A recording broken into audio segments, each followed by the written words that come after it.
Saudara, banjir masih terus melanda sebagian kecamatan di Aceh Utara.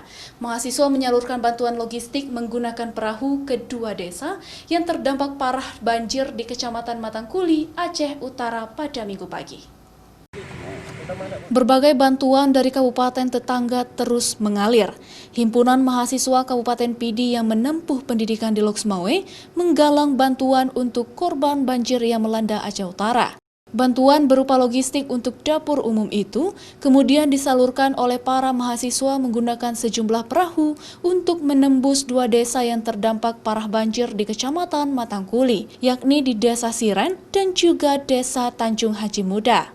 Di kedua desa tersebut dilanda banjir susulan sejak Sabtu petang dan kini ketinggian air mencapai hingga lebih dari 1 meter.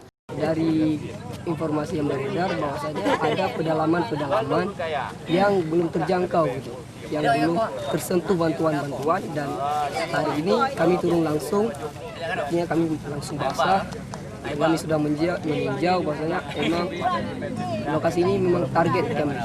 Penyalurannya ada dua, yang pertama ada di Desa Siren, yang kedua ada di Desa Tanjung. Untuk ketinggiannya kalau saya sendiri, kalau di daerah Kampung Siren itu sepinggang, kemudian kalau di daerah sini dada.